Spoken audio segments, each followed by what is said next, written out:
Hai teman-teman, perkenalkan nama saya Lala Puru, saya mahasiswa psikologi semester 4 di Universitas Nusa Cendana Kupang. Nah, pada kesempatan ini saya akan sedikit berbagi informasi tentang teori belajar menurut Putri. Nah, sebelum saya menjelaskan tentang teorinya, mari kita sama-sama mengetahui siapa Edwin Guthrie ini. Nah, Edwin Guthrie ini memiliki nama lengkap Edwin Ray Guthrie. Dia lahir di Lincoln, Nebraska pada tanggal 9 Januari 1886 dan meninggal pada tahun 1959. Guthrie ini adalah seorang profesor psikologi di Universitas of Washington dari tahun 1914 sampai pada masa pensiunnya 1959.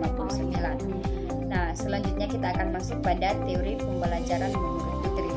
Nah, dalam teori pembelajaran menurut Guthrie ini dia lebih menekankan pada hubungan antara stimulus dan respon, di mana dia juga beranggapan bahwa setiap stimuli yang mengiringi suatu gerakan akan cenderung diikuti oleh gerakan itu jika kejadiannya itu berulang. Namun prediksi perilakunya itu selalu bersifat memungkinkan. Guthrie ini juga percaya bahwa hukuman memegang peranan penting dalam proses belajar, karena apabila hukuman tersebut diberikan pada saat yang tepat, maka dapat mengubah perilaku seseorang atau kebiasaan seseorang. Selanjutnya itu kita akan masuk pada konsep teori. Nah, pada konsep teori ini ada beberapa menurut Guthrie. Yang pertama itu satu hukum belajar. Nah, dalam satu hukum belajar ini Guthrie berpendapat bahwa kaidah yang dikemukakan oleh para teoritis seperti Thorndike dan Pavlov itu terlalu rumit, sehingga dia menggantinya itu dengan hukum satu kontiguitas atau law of contiguity. Nah, dalam hukum ini dia berbunyi kombinasi stimuli yang mengiringi suatu gerakan akan cenderung diikuti oleh gerakan itu jika kejadiannya itu berulang.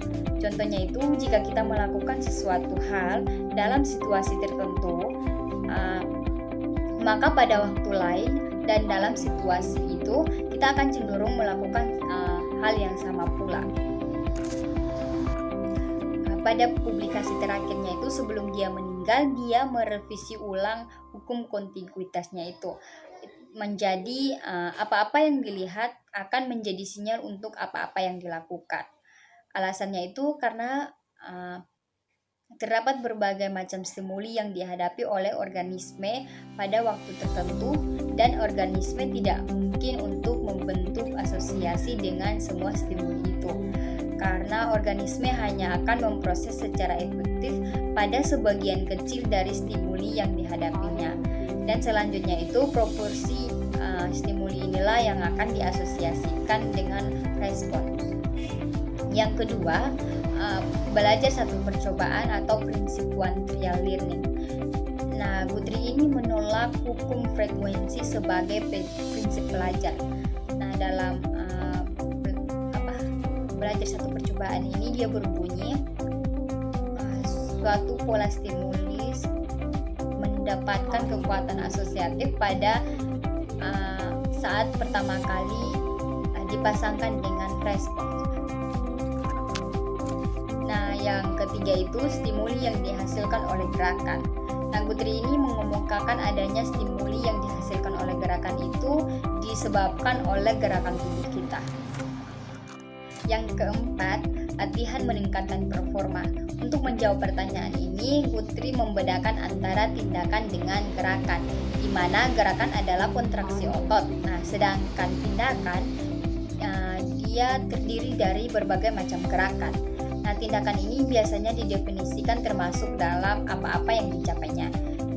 Misalnya itu perubahan apa yang mereka lakukan dalam lingkungan. Nah, Guthrie mengambil contoh misalnya itu mengetik surat, makan pagi, dan lain-lain.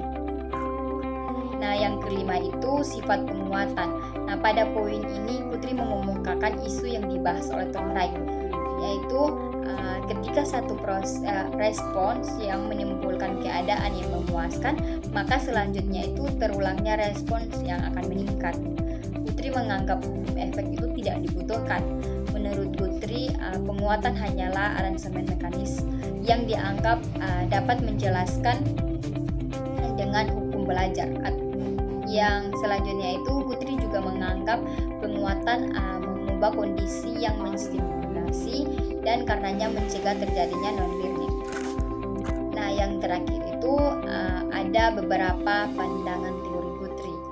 Nah, yang pertama itu lupa, dan yang kedua itu cara memutuskan kebiasaan, yang ketiga membedakan kebiasaan, yang keempat hukuman, dan yang kelima dorongan, yang keenam niat, yang ketujuh transfer training.